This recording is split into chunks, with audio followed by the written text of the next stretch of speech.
Okay દેવકાંતજી, જય સચ્ચિદાનંદ. આજે 6 દિવસ છે. હા, છઠ્ઠી કલમનો છેલ્લો દિવસ છે, કાલથી 7મી કલમ. રાઈટ. 30 જૂન, 30th જૂન, નિરંતર નિર્વિકાર. વિષયનો સામાવડ્યો થયો ત્યારથી જ નિર્વિષય થયો. વિષયનો સામાવડ્યો થયો ત્યારથી જ નિર્વિષય થયો.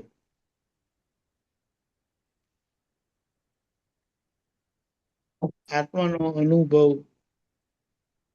બધાને હું છું એ તો છે જ, એટલે દરેકને અસ્તિત્વનું ભાન છે જ. હવે પણ હું કોણ છું એ પ્રાપ્ત થવું બહુ બહુ મોટું છે. એ એમને એમ ખ્યાલમાં આવે એવું નથી. એટલે દાદા પાસે આપણને હું કોણ છું એ પ્રાપ્ત થયું છે. એટલે એને એમ કે આત્માનું અસ્તિત્વ બધાને એનું ભાન છે, પણ વસ્તુત્વનું ભાન નથી. એટલે પોતે કોણ છે તે. અને કીધું કે જેમને વસ્તુત્વનું ભાન થયું એમનું પૂર્ણત્વ એમને એમ થાય. અને પૂર્ણત્વના માર્ગમાં આ માઇલસ્ટોન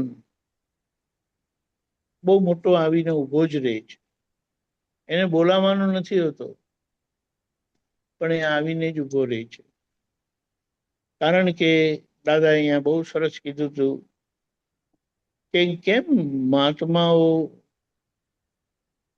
આવું વિચારે છે કે એવી ભાવના કરે છે. ત્યારે દાદાના વચનો હતા કે, એટલે દાદાના વચનો છે કે આપનારની દ્રષ્ટિમાં બે વસ્તુ બરાબર હતી. એક તો મન વચન કાયાનું શુદ્ધ બ્રહ્મચર્ય અને કલ્યાણ ભાવના.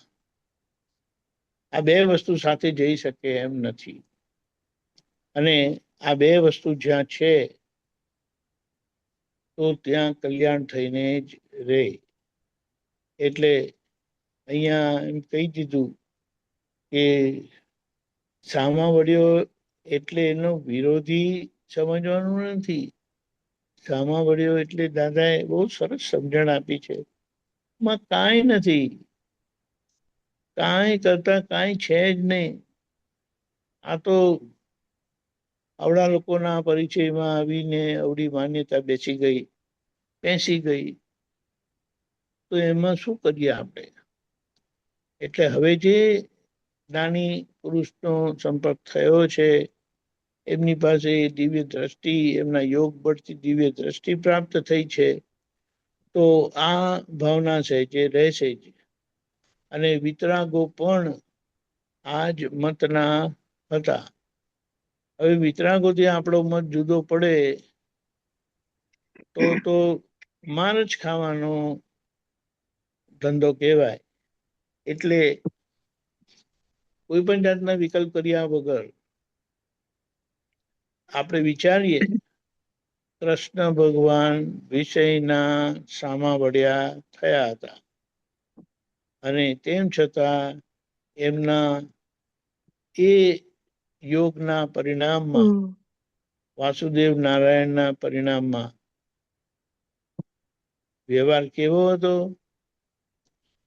એટલે આની વાત સમજાવી સહેલી નથી. વિષયના સામાવડિયા કહીએ છે એટલે એ આપણે સીધું સ્થૂળ પર જ આવી જાય છે. પણ અહીંયા પોતાનું આખું અંતર એ પક્ષનું થઈ જાય છે. અને બહારનો વ્યવહાર જે હિસાબનો છે તે પોતે એનો સંભાવે નિકાલ કરે છે. સંભાવે નિકાલ એટલે શું? એનો પક્ષ નથી, એના વિરોધી એ નથી. આ બહુ સંભાવ્ય નિકાલની વાત સમજવાની છે, કારણ કે સંભાવ્ય નિકાલમાં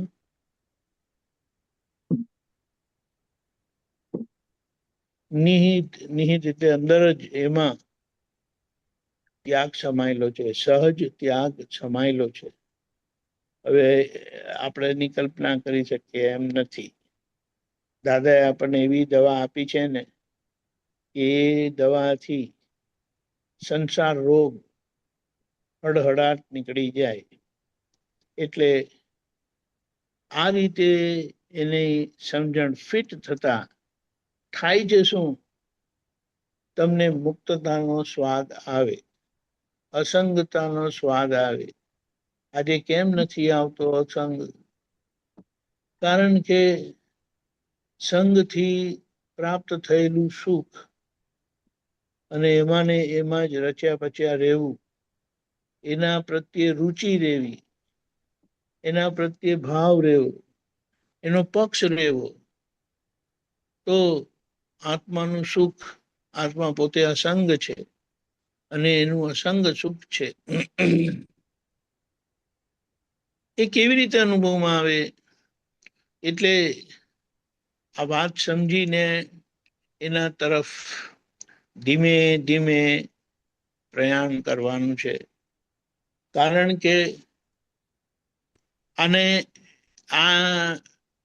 આનાથી જે અવળી અસર થાય છે એનો અનુભવ કોને નથી? બધાને છે. હું મારી વાત કરું, નાનો હતો ને ત્યારે જ્યારે જ્યારે સ્વપ્ન દોષ થતો હતો ને, ત્યારે એટલું બધું અંદર ખરાબ લાગતું હતું ને કે આવું કેમ થાય છે. પણ એનો આ પ્રશ્ન પૂછવાનો કોને? હિંમત જ થાય નહીં. પણ દાદાને મળ્યા અને અહીંયા વિશ્વાસ આવી ગયો કે અહીંયા આપણાથી પૂછાશે અને અહીંયા આપણને યથાર્થ જવાબ મળશે.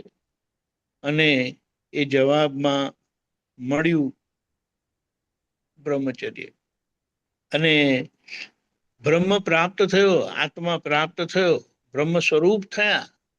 પણ જ્યાં સુધી આનું એને શું કહે,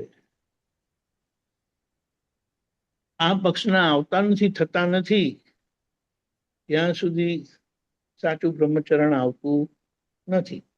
પણ આખરે આ આવીને ઊભું રે. અને દાદાએ કીધું કે આ તો ઉદય પરિણામ છે, આમાં કોઈનું ચાલતું નથી. એટલે આમાં કોઈ જાતનો વિકલ્પ કરવો નહીં. એ ભાવ બ્રહ્મચર્યનો રાખજો, તો એ તમારો ભાવ જ્યારે નિષ્ઠામાં બદલાઈ જાય, ડિસિઝનમાં આવી જાય, તો 3 ભાવમાં એનો ઉકેલ આવી જાય એમ છે. બોલો, એટલે સુધી કીધું છે. 3 જન્મ જો બ્રહ્મચર્યની ભાવના રહી અને અડગ રહી, તો એમ કે એમને કોઈ જ્ઞાનીની એ જરૂરત નથી. એ બધા રાગ દ્વેષના એ ઓળંગી જશે અને મોક્ષે જશે. એમને આત્મજ્ઞાનની પણ જરૂરત નથી. એટલે આ વાત સમજીને મૂળ વસ્તુ પ્રાપ્ત થઈ છે, તો એની ભાવના રાખીને આપણે આગળ વધીએ. જય સચ્ચિદાનંદ. જય સચિ હસમુખાનંદજી. જય બોલો. સત્યાનંદ. ભદ્ર હા, પુત્ર બોલો. 30 જૂન વિષયનો સામેવાળો થયો ત્યારથી જ નિર્વિષય થયો. દાદા ભગવાન કહે ને કે છેલ્લે આપણો અંદરથી અભિપ્રાય તો ચેન્જ થઈ જ જવો જોઈએ, અને જ્યારે પણ આ સંબંધી વિચાર આવે તો હંમેશા આપણો વિરોધ હોવો જોઈએ. સમજે ને? વિરોધ થયો તો મતલબ આપણે એના પક્ષમાં છીએ ને. પહેલામાં પહેલો તો અભિપ્રાય આપણો ચેન્જ થઈ જ જવો જોઈએ કે આમાં સુખ નથી. અને બીજું તો કે એનો વિરોધ હોવો જોઈએ, તો કે ત્યારથી જ આપણે નિર્વિષય થવાની શરૂઆત થઈ જાય. જય સચ્ચિદાનંદ. જય સચ્ચિદાનંદ.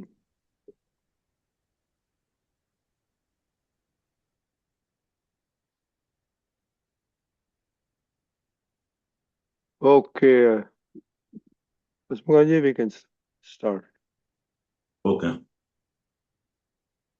પ્રાતઃ વિધિ. શ્રી સિમંદર સ્વામીને